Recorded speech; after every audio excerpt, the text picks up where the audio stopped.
Vasudevaya.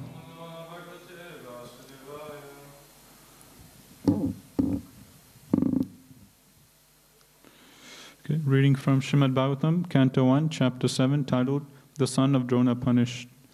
Text 4. Tasmin swa ashrame vyaso. Tasmin swa ashrame vyaso. Badari sandamandite. Badari sandamandite. Asinopa upasprisya. Asinopa upasprisya. Pranidadhyo manasvayam. Pranidadhyo manasvayam. Tasmin swashrame vyaso. Badari sandamandite. Asinopa upasprisya.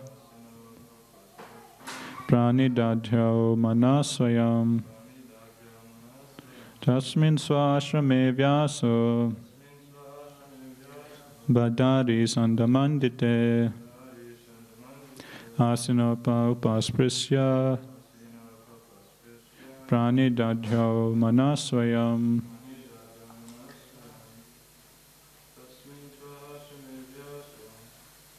Tasmin swashrame vyaso. Badari sandamandite. Asinopa upasprisya. Pranidadhyo manasvayam. Word for word translation. Tasmin, in that ashrama. Swe, own. Ashrame, in the cottage.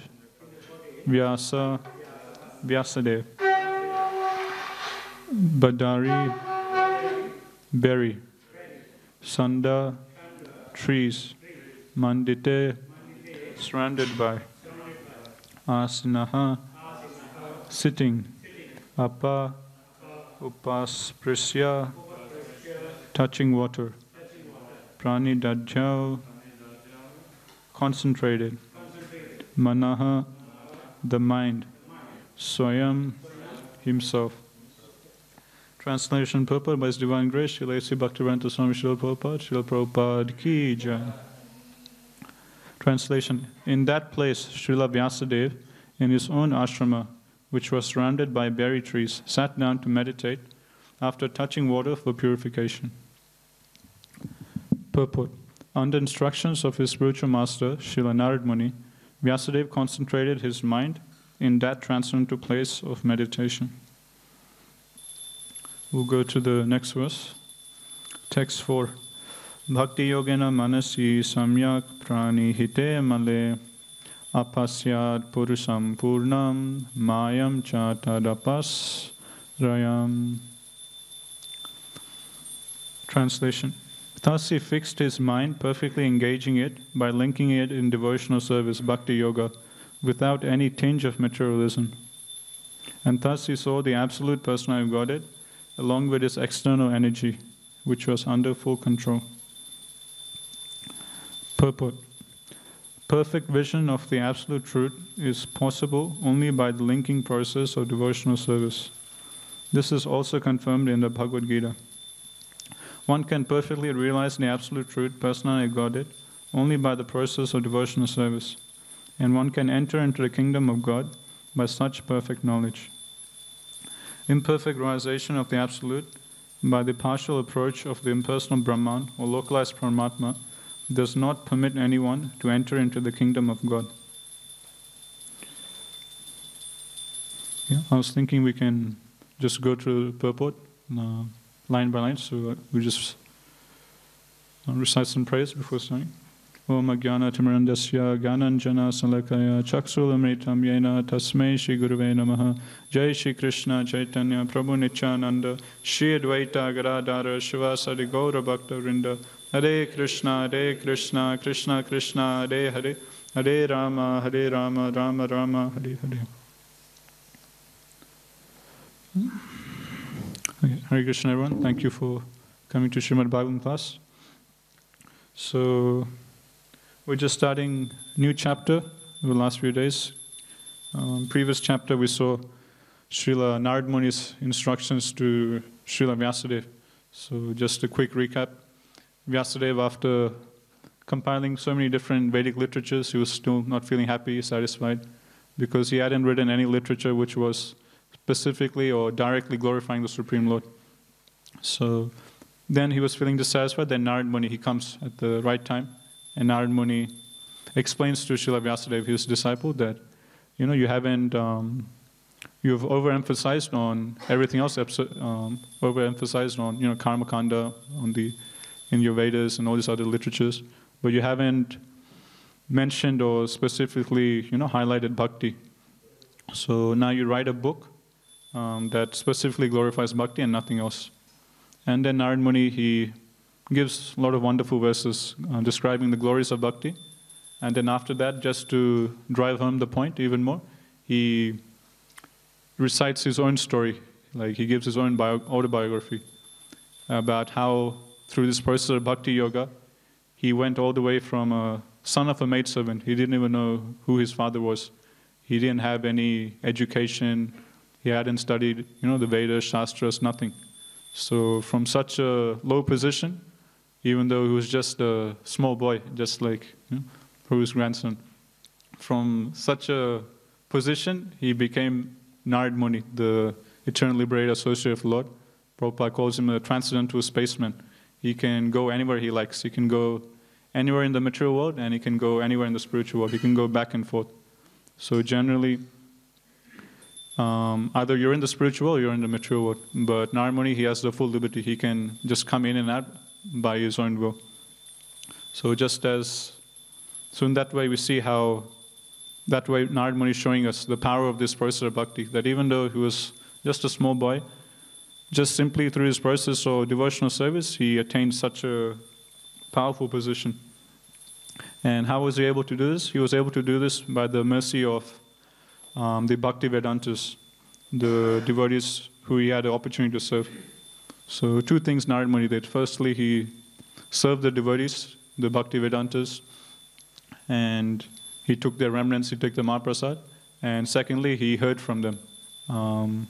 He heard from them the Shastras. He heard from them by the glories of devotional service, how to worship Krishna. That's why even after the Bhaktivedanta left, and then his mother was bitten by a snake, and his mother died at such a young age, and he didn't have any caretaker. He didn't have any other family members. There was no one else to take care of him. But because he had heard the Shastras, he had heard Bhagavatam from these Bhaktivedantas, he saw that situation as the blessing of the Lord. He saw, my mother's passing away is the benediction upon me. That was my last attachment, and now Krishna even took that away. So he was able to get this realization because he heard very attentively from his spiritual master, from the devotees of the Lord, the Bhaktivedantas. So then Narad Muni explains, how he did tapasya, then he saw the Supreme Lord, and then Krishna instructed him, and then in the next kalpa he was born as Narad Muni from the body of Lord Brahma. So now in this chapter it starts with Sonaka Rishi asking Sutta Goswami a question. Shishya Radha Gopinath ki jai. So the start of this chapter, Sonaka Rishi is asking, O Sutta, the great and transcendently powerful Vyasadeva heard everything from Sri Narad Muni. So after Narada's departure, what did Vyasadeva do? So after Narad Muni instructed Vyasadeva and he left, what did Vyasadeva do? So that's the question. And now in this chapter we're going to see.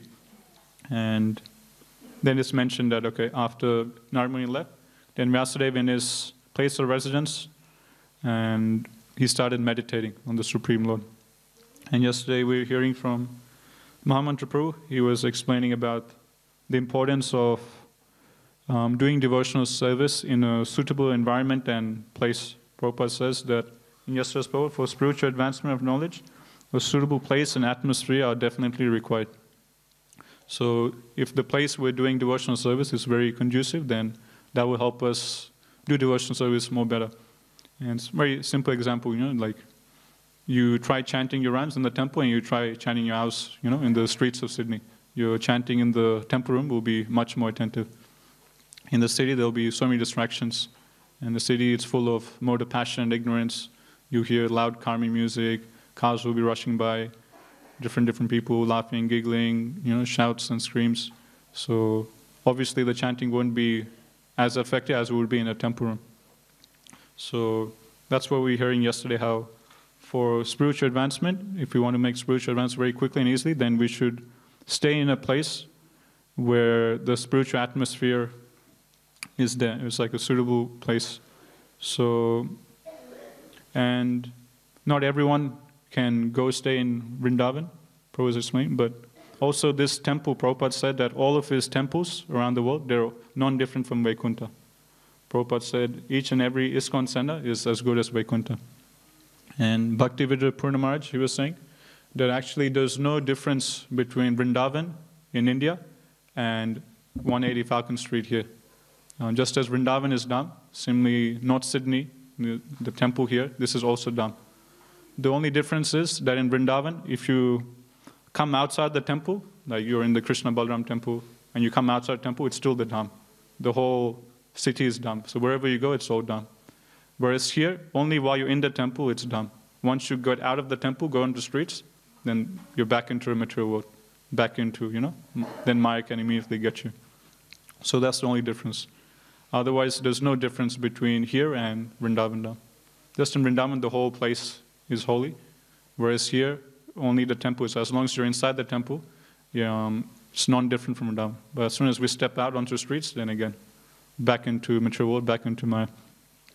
So that way we can see, just as it said, that, once you go to holy place of pilgrimage, do bhajan there, if you chant in the holy dham, the chanting will be so much more powerful. So in the same way, this temple, all the Prabhupada's temples around the world, all the school centers, they're also dham. So the chanting we do coming in the temple will be a lot more powerful than the chanting we do outside. So as much as possible, we can try and, come to the temple, do our sadhana in the temple itself.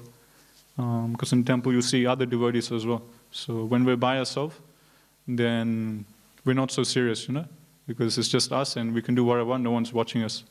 When we're in the association of other people, then at least to put up a show, you do things properly. Because everyone else is watching, so that fear is there. I don't want to look bad. I don't want others to see me doing the wrong thing. So at least for name's sake, for the sake of, false ego, for looking good, at least then, for name's sake, you at least do devotional service properly. That's why association of devotees is so important. And that association you obviously get in temples and holy places of pilgrimage. That's why it's mentioned by Lord Chaitanya Mahaprabhu that, Mathura Vas, one should reside at a holy place of pilgrimage. So if you can't stay in temple, then, Prabhupada says, make your home like a temple, install deities in your home and make your home a temple, make Krishna the center of your home life. And at the same time, come to the temple as much as possible and serve the deities, the installed deities in the temple as well. So that's what we were hearing yesterday. And now today we're hearing about Vyasadev's meditation. In the translations mentioned, thus he fixed his mind, perfectly engaging it by linking it in devotional service, bhakti yoga, without any tinge of materialism. And thus he saw the absolute personality of Godhead, along with his external energy, which was under full control. So in today's verse it's mentioned that he took to the process of bhakti yoga. And by the process of bhakti yoga, without any tinge of materialism, he saw the Supreme Lord. He saw Krishna. And not only Krishna, along with Krishna, he saw Krishna's external energy, Maya. So firstly, Prabhupada mentions in purport the main point that Krishna, he can only be realized through the process of bhakti. No other process, not by austerity, sacrifice, not by giving charity, nothing else. By no other process, Shri Radha Gopinath ki jai. By no other process can one attain Krishna than through devotional service. And this is mentioned in Bhagavad Gita that Bhaktya Mam Abhijananti. Krishna himself says that if you want to achieve me, then you have to do bhakti. And the other realizations of impersonal realization or Paramatma realization, Prabhupada says this is only partial realization of absolute truth. Full realization is Bhagavan realization. Okay, we'll continue with the purport. Sri Narad Muni advised Srila Vyasadeva to become absorbed in transcendental meditation on the personal Godhead and his activities. Srila Vyasadeva did not take notice of the effulgence of Brahman because that is not absolute vision. The absolute vision is the personal Godhead, as it is confirmed in the Bhagavad Gita 7.19, Vasudevam Sarvamiti. In the Upanishads also is confirmed that Vasudeva, the personal Godhead, is covered by the golden glowing Hiranmayena Patrena, veil of impersonal Brahman. And when that curtain is removed by the mercy of the Lord, the real face of the Absolute is seen. The Absolute is mentioned here as the Purusha or person. The Absolute personality of Godhead is mentioned in so many Vedic literatures. And in the Bhagavad Gita, the Purusha is confirmed as the eternal original person. The Absolute Personal Godhead is the perfect person. The Supreme Person has manifold energies, out of which the internal, external, and marginal energies are specifically important. So Prabhupada now is explaining how, the different levels of realization. Prabhupada is saying the absolute realization of seeing Krishna himself as a person. So Prabhupada is saying when Vyasadeva attained perfection through bhakti yoga, through his meditation, it's mentioned here, Purusha, that he saw a person. It's not that he saw Brahman or light or effulgence. And now Prabhupada is going to talk about the energies of the Supreme Lord. The Supreme Person has manifold energies, out of which the internal, external, and marginal energies are specifically important. The energy mentioned here is the external energy, as will be clear from the statements of her activities. The internal energy is there along with the Absolute Person, as the moonlight is there with the moon. The external energy is compared to darkness, because it keeps the living entities in the darkness of ignorance. The word apashrayam suggests that this energy of the Lord is under full control. The internal potency or superior energy is called Maya, but it is spiritual Maya, or energy exhibited in the absolute realm. When one is under the shelter of this internal potency, the darkness of mature ignorance is at once dissipated.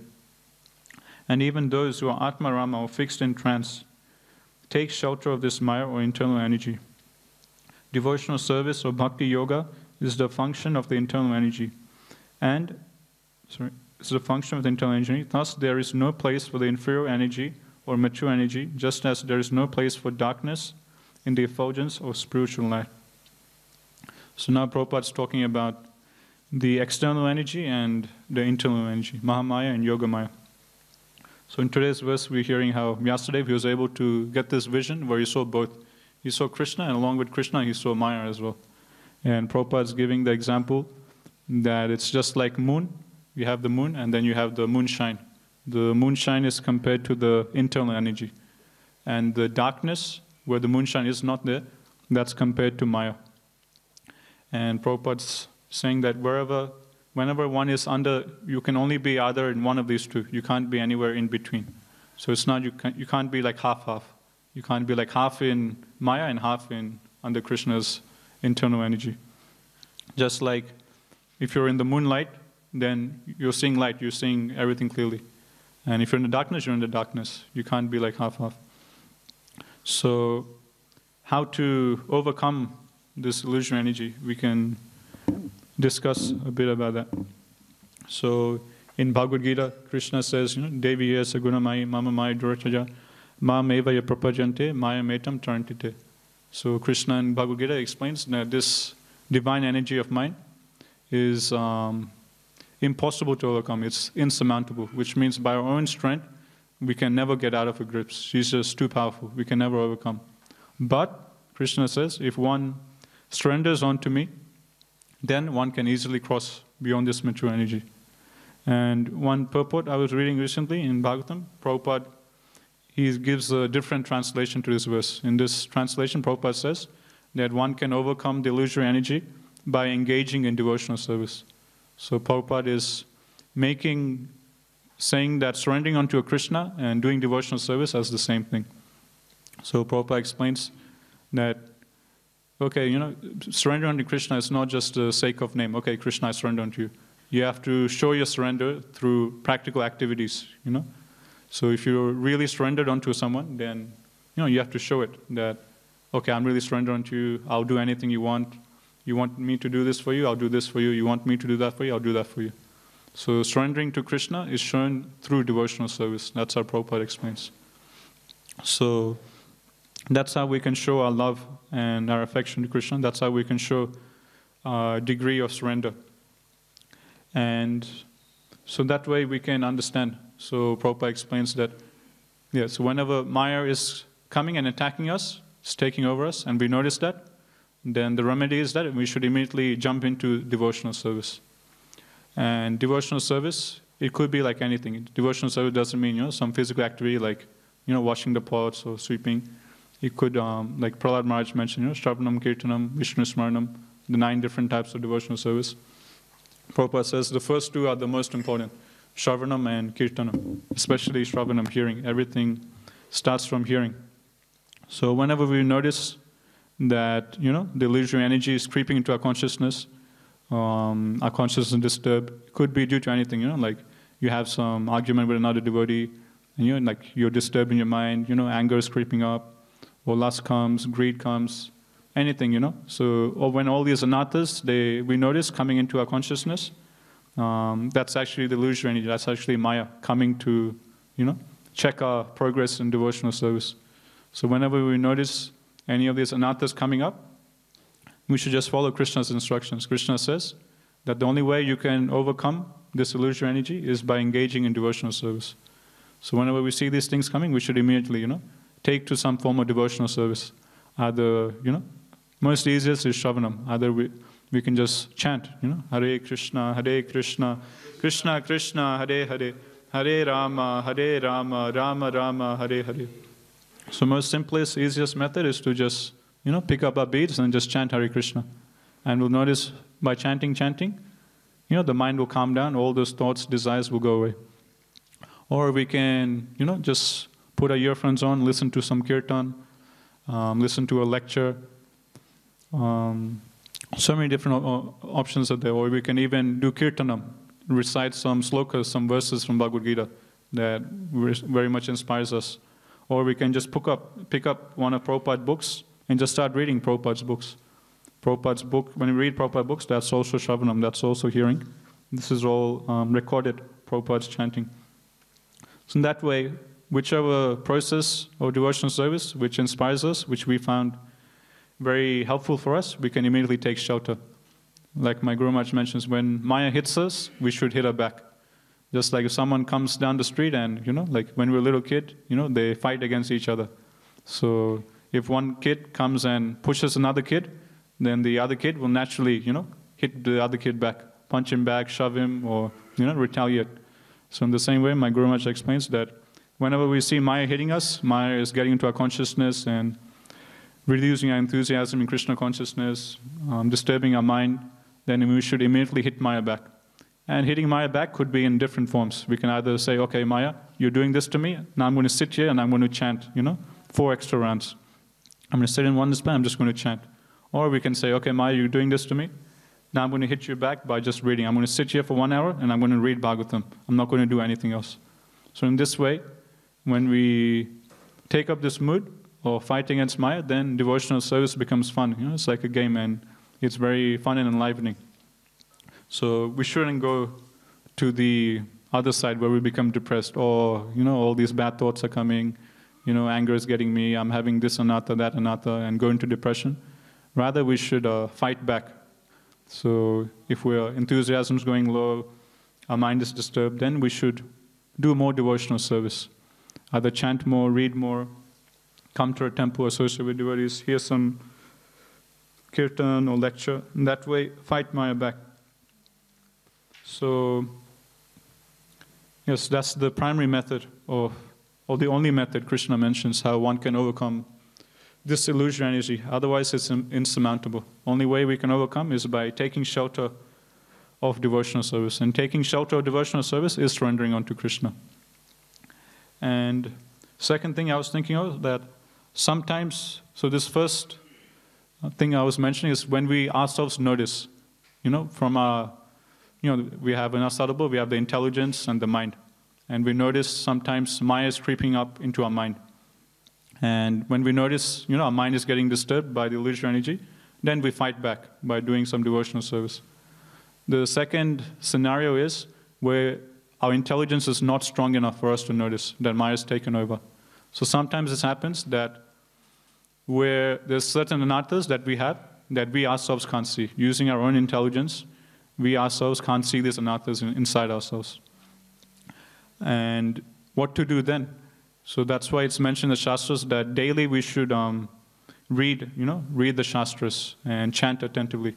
Because by daily reading, what happens? It sharpens our intelligence. So if our intelligence is sharpened, then we can easily pick up when Maya is catching us.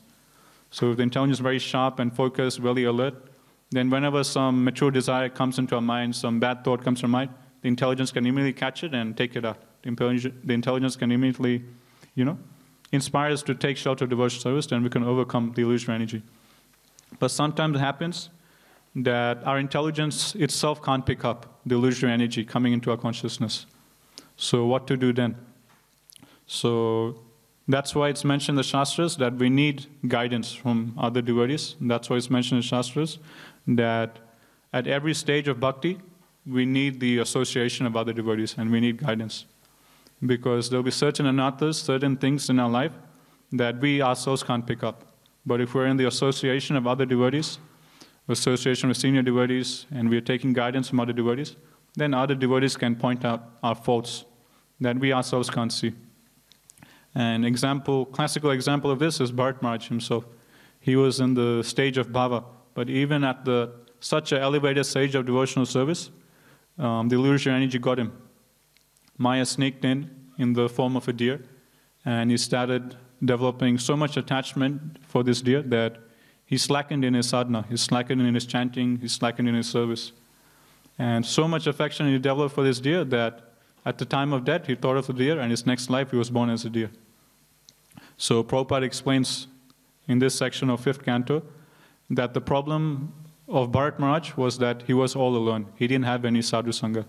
He was alone in the forest, and that's why he didn't have any devotees around him to tell him that, Prabhu, you're getting too attached to this deer. Prabhu, you're not chanting your rounds properly. Prabhu, you're not doing your sadhana properly. You're skipping your rounds. You're, slackening on your seva and instead developing too much attachment for this deer. I think you should, spend less time with the deer and chant your rounds properly. He didn't have any devotees around him to tell him that. So that's why Prabhupada explains, that's the problem that Bharat Maharaj faced. He was all alone. Even though he was such a high stage of bhava, still he fell down because Maya got him, because he didn't have any association of devotees. So many times like that, we all face the same thing. If even Maya can get Bharat Maharaj in the stage of bhava, then what to speak of us? We're right at the bottom in Shraddha, Bhajana, Kriya. So Maya can get us in so many different ways that we ourselves can't perceive. But if we're in the association of other devotees, if we're taking guidance from senior devotees, then certain things, certain ways Maya is creeping into our devotional life, then these devotees, they can point it out to us, and then by using the intelligence of other devotees, using the guidance of other devotees, we can overcome Maya in that way also. So another example is, like in Shastra, we see so many examples of great devotees. Even though, they're portrayed as, pure devotees, such elevated devotees, still Shastra gives examples of how the illusory energy is coming and trying to get to them. But they were able to overcome by taking the guidance of other devotees. Another example is of Dhruva Maharaj. So in 4th canto, we'll see how Dhruva Maharaj, he did austerities for 6 months. He personally got darshan of Krishna. And he offered so many wonderful prayers after Krishna touched the conch shell in his head. And, there's like chapter after chapter glorifying Dhruva Maharaj, how pure he was, about his seva. And then there's his prayers of lamentation by Dhruva Maharaj. He's lamenting, why did I worship you for mature desires? So like this we see, 4th canto, Dhruva Maharaj is glorified so much. But later on in his life, it's mentioned that one time his brother Uttama, he went hunting, and he came across some yakshas, and one of these yakshas, they happened to kill his brother Uttama. And then hearing this, his mother, Dhruva Maharaj's stepmother, Suruchi, she goes running after Uttama to find him. And then in the process of going, there's a forest fire, and then she gets burnt in the forest fire, and she also dies. And when Dhruva Maharaj hears this, that one of these yakshas has killed his stepbrother Uttama, Dhruva Maharaj, he becomes very angry. And then to kill this Yaksha who killed his stepbrother, Dhruva Maharaj goes towards the city of the Yakshas to fight with them and get revenge. And Prabhupada explains this, Dhruva Maharaj doing this, Dhruva Maharaj getting angry and trying to kill these Yakshas for killing his brother is actually bona fide, it's actually justified. Because Dhruva Maharaj is the king. And the king's duty is that if someone does something bad in the kingdom, he has to punish that person. That's the duty of the king, just like a police officer. If he sees someone robbing, then it's the police officer's duty to arrest him and put him in jail. So in the same way, Prabhupada explains that Dhruva Maharaj was justified in his anger to go and fight with the Yakshas to get, because his brother Uttama, he didn't do anything wrong. There was no fault of his brother Uttama. But still, one of these Yakshas, they killed one of his brothers. So Dhruva Maharaj was justified in going and attacking these Yakshas. So there was this great war, great fight in 4th canto is mentioned, of Dhruva Maharaj fighting with the Yakshas. The Yakshas had a whole city full of Yakshas, they were fighting with Dhruva Maharaj, and Dhruva Maharaj was fighting single-handedly. And Dhruva Maharaj was fighting so intensely that he was just killing hundreds and thousands of Yakshas who were just getting killed, just slaughtered by Dhruva Maharaj. And it reached to such an extent that later on, Manu himself, Swayambhu Manu himself had to come. And Swayambhu Manu came, and he told Dhruva Maharaj, okay, now stop your fighting, relax. And Manu started instructing Dhruva Maharaj that only one of these Yakshas, only one of these Yakshas killed your brother. And just to take revenge for that one Yaksha, you're killing a whole city of Yakshas. Only one of these guys killed your brother, but now you're killing hundreds and thousands of these guys. So, what's the meaning of all this? Like this, Swayambhu Manu instructs him. So in his purport, Prabhupada explains that although at the start, Dhruva Maharaj was justified in his anger, but anger is such a thing that it just increases more and more until it just goes out of proportion, until we can't control it anymore. So just at that time, when Dhruva Maharaj's anger was getting too much, and he was killing too many Yakshas, doing too much, killing, then Swayambhu Manu comes and he advises him that now you should stop. You've killed enough Yakshas. Your anger is getting too much out of control, and be pacified. It's okay. Only one of them killed your brother. You don't have to kill, the whole city of Yakshas. So in this way, we see how even Dhruva Maharaj, he was, such an elevated devotee. But even he, even he's taking guidance from senior devotees. Swayambhu Manu is his grandfather. So his grandfather is coming and advising him, okay, you're justified in becoming angry and taking revenge, but now your anger is getting too much out of control. Now you should stop, now you should relax. Don't fight anymore, don't kill any more Yakshas. So like this, we see in the Shastras many, many examples of devotees, how even though they're such elevated devotees, still Maya will come and creep in and attack in different ways. But the main point is they take guidance from senior devotees and they overcome the illusory energy. Another example is of Prithu Maharaj. He's mentioned as the Shakta Vesha avatar of the Lord. So he's a jiva empowered with a particular potency by the Lord, with Palana Shakti, which means the potency to take care of the citizens of the earth. Even though he's a Shakta Vesha avatar of the Lord, later on in his life when he was doing Aswamedha Yagnas, he wanted to do 100 Aswamedha Yagnas. And the result of 100 Aswamedha Yagnas is that one becomes qualified to take the post of Indra. So when he was doing this Aswamedha Yagnas, Indra, he started getting worried. He started becoming envious. He started thinking, oh man, this King Prithu, he's doing all these Aswamedha Yagnas, he's already done 99. If he does one more, he will hit 100. And then he becomes qualified to take the post of Indra. Then, after he does 100, then he'll probably come and take up my seat, and then, I'll be gone. So in this way, Indra, he becomes envious of King Prithu. And the nature of envy is that when one sees someone advancing more, one wants to pull him down. Because one thinks, or the Prabhupada says the root of envy comes from the desire for enjoyment. So everyone has this deep-rooted desire to enjoy, to be the enjoyer. And when we see someone else enjoying more, having something more, then we become envious. Or this person's enjoying more, but I'm the supreme enjoyer, I should be enjoying the most. So that's why he brings the other person down. So then what Indra does, he comes, and while King Prithu is doing the 100 Ashwamedha Yagna, Indra, he steals the sacrificial horse. So Ashwamedha Yagna is when you sacrifice a horse. So he steals the sacrificial horse, and he runs away. And Atri Muni is there, and Atri Muni points out to Prithu Maharaj's son that, it's actually Indra has stolen. He's over there, go get him. Then Indra's son chases after Indra, and he sees Indra dressed in the dress of a sannyasi. And then Prithu Maharaj's son, he gets bewildered. He's dressed as a sannyasi, how can I shoot arrows at him? Then he stops. Then Atri Muni says, no. It's just a disguise. It's not actually a sannyasi, it's actually Indra. He's just wearing a false dress. So then Prithu Maharaj's son chases after him. Then Indra flees away, he runs away. Then he takes the horse back. And then again they're doing the Ashwamedha Yagna. Then again Indra comes, this time dressed as a different sannyasi, and again he steals the horse. So like this happens many, many times. Again and again Indra will come in different dresses of sannyasis. Like if you go to India, you'll see many different sannyasis from different groups and societies. And each sannyasi from a different group, they'll wear different dress. Okay, like ISKCON sannyasi, they're dressed in a certain way. Sannyasi from a Shiva group, they're dressed in a certain way. A Mayavadi sannyasi, they're dressed in a different way.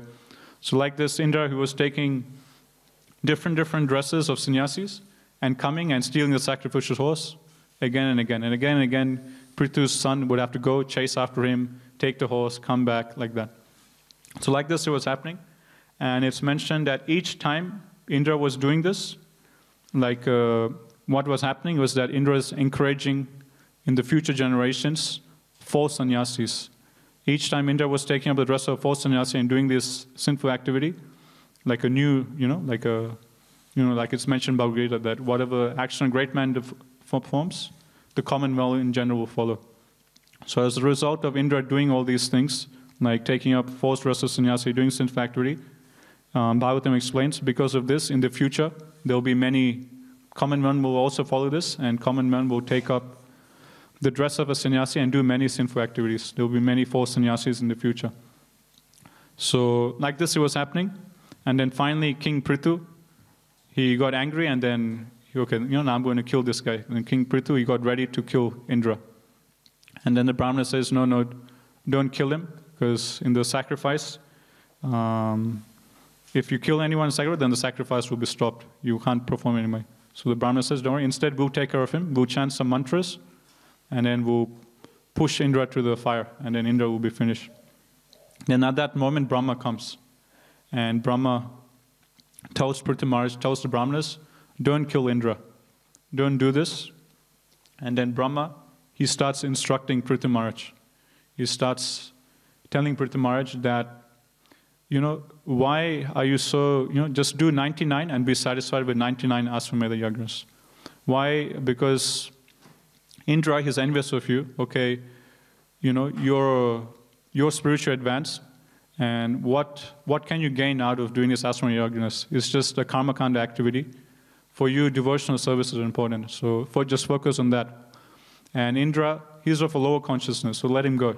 Let him be satisfied with 100 Ashwamedha sacrifices. You just be satisfied with 99. Because otherwise, if you keep trying to do this 100 Ashwamedha sacrifice, then Indra will come and again and disturb. And each time Indra comes and disturbs, a new sect of false sannyasis are being born. And as a result of this, the citizens, they're going to follow Indra, and they're also going to do this sinful activity of dressing as a sadhu and doing sinful activities. So like this, Brahma explains that, don't worry, just be satisfied with 99. Let Indra have his 100 Ashwamedha sacrifices. Just be satisfied with this. Otherwise, it's just creating unnecessary trouble. So like this, Lord Brahma, he pacifies Prithu Maharaj, and this way, the competition between Indra and Prithu Maharaj is like, it gets solved. And later on, Indra, he himself comes and bows down and asks for forgiveness, and then Prithu Maharaj embraces him and he says, no, it's okay. And then they become friends again together. So in this way, we see how even in great elevated devotees, like Prithu Maharaj Dhruva Maharaj, Bharat Maharaj, even at such elevated positions of devotional service in Krishna consciousness, still, they're taking guidance. Just like Dhruva Maharaj, he took guidance from Swayambhu Manu and he stopped killing the Yakshas. He reduced his anger. And Bharat Maharaj, we see the negative example. What happens if one doesn't have guidance? Then one can fall down. And same thing with Prithu Maharaj. We just fight with him and devotion and Indra.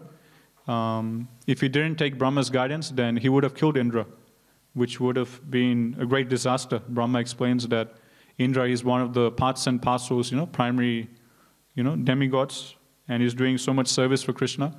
And how can you kill him? The universe will go into chaos if you kill Indra. He has such a important position. He's doing so much devotional service. If you kill him, it will be chaos for the universe. So Prithu Maharaj also, he got saved from, killing Indra because he took guidance from Brahma. So in the same way, many times in our own devotional service, there will be certain things that we ourselves can catch with our own intelligence. And we'll be able to do that if our chanting is very good. If we're chanting very attentively, if we are reading the Shastras day in, day out, then our intelligence will be very sharp. And when Maya is coming, we can immediately catch and, put her to the side by taking shelter of Krishna, by taking shelter of devotional service. But there will be certain things that we ourselves, we can't catch. And for that, we need the association of other devotees. Although we might not be able to see it, other devotees, they can see it. And they can point it out to us. And by taking the guidance, we can be saved from that. Chaitanya Mahaprabhu, he also explains this in Chaitanya Charitamrita, the example of the Bhakti Lata beach.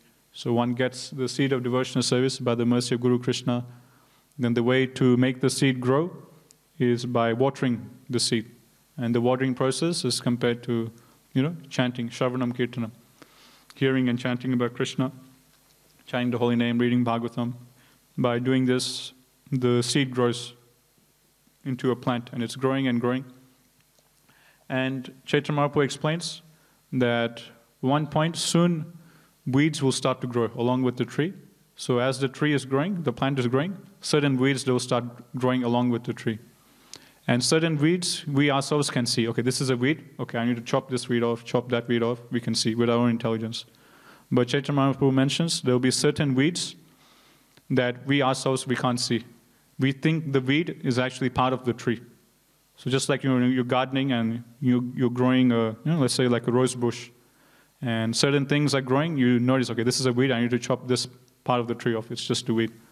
But there will be certain weeds that we think that's just part of the rose tree, that's just part of the rose bush. We don't see it as a weed. But one who is like an expert gardener, one who, that's like his profession, he's a gardener by profession, then he can point out, actually this looks like it's part of the rose bush, but actually it's a weed. Then that person can chop off that weed also. So that person is compared to a spiritual master or senior devotees. Certain weeds that we ourselves can't see, they can point it out to us. And that way, we'll be saved. So that's why Prabhupada says that we should never leave the association of devotees. Whether we're, brand new devotees, we've been practicing for many years, or, even if we're sannyasi, GBC, whatever it may be. We should always be in the association of devotees. And that way, we will always be saved from the illusory energy. If our intelligence fails, at least the devotees, they will help us. They'll help us overcome the illusory energy. Okay. There's just a few more lines in the purport. I'll just finish it. And even those who are Atma Rama or fixed in trance take shelter of this Maya internal energy. Devotional service or bhakti yoga is the function of the internal energy, and thus there is no place for the inferior energy or mature energy, just as there is no place for darkness in the effulgence of spiritual light. So this is why we're discussing that. Whenever we see Maya creeping in, we should immediately take shelter of devotional service. So devotional service is compared to light. Krishna Surya Sama, Maya Hoya Andhikar, Yahan Krishna, Tahar Nahi Maya Adhikar. So Krishna or Krishna service is like light. Wherever there's light, there's no possibility of darkness, which is Maya.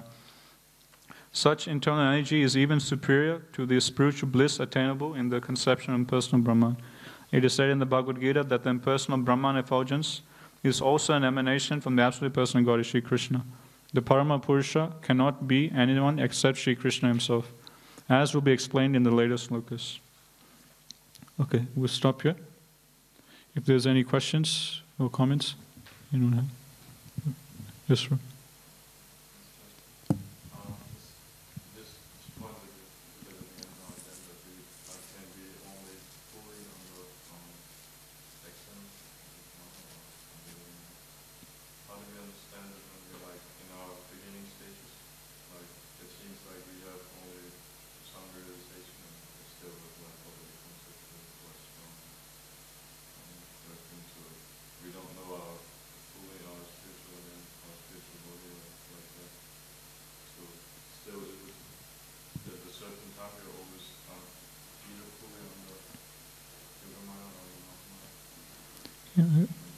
I remember one class Ganchan was mentioning that even the very neophyte devotee, the very, the brand new bhakta, he's saying that even he's under the internal energy.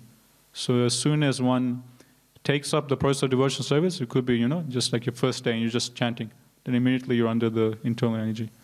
So it doesn't, we shouldn't, it's not mentioned that we need to be free from all material desires and then only we'll be under the internal energy. So one can be a very brand new devotee, a lot of material desires, different things come into his mind, anathas and things like that. But still, if he's chanting Hare Krishna, then he's under Krishna's internal energy. But the moment he, takes the step outside the circle of devotional service, he's not chanting, he's not, doing some devotional activity, then immediately he's under the Mahamaya. So he's either in one of the two. But in terms of consciousness, his consciousness could be, could be like very low. But still, if he's practicing devotional service, then he's under the internal energy. And that we see with Dhruva Maharaj. Dhruva Maharaj, when he started practicing bhakti, he wasn't a pure devotee. So, like Prahlad Maharaj, like when we hear Prahlad Maharaj's story, other devotees like Amrish Maharaj, they're just like pure devotees right from the start, But Dhruva Maharaj, he took to devotional service with so many mature desires. When he took to bhakti, his desire was to what? Like he wanted to get a kingdom greater than his great-grandfather. So he wanted so much material opulence. That's why he was doing devotional service. He wanted a kingdom greater than even Lord Brahma himself. So, which is like practically impossible. And the second, you could say, mature desire Dhruva Maharaj had was that he wanted revenge against his stepmother and his stepbrother. So these are two very big, powerful, mature desires, right? Getting revenge against someone and wanting a kingdom greater than even Lord Brahma. Such powerful, mature desire. But still, because he followed the instructions of a spiritual master, Narad Muni, like so sincerely, with such great determination, Krishna overlooked his mature desires. Krishna purified him and made him to a pure devotee.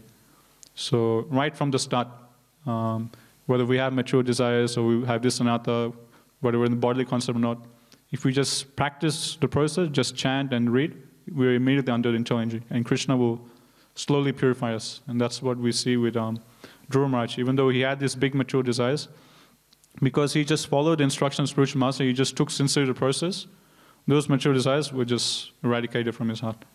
And towards the end, we see how he became a pure devotee. So the same case with us. At the moment we have, we're still in the bodily concept life. Different things might come into us. But still, because we're taking shelter of the process, we're under the internal energy. We're under, Srimati Radharani's care. And she will help us. Mother Gopinath will help us overcome these desires and attain pure bhakti. Okay. Thank you. Srimad Bhagvatam ki jai, Jai Guru Srila Prabhupada ki jai, Jai Gopinath.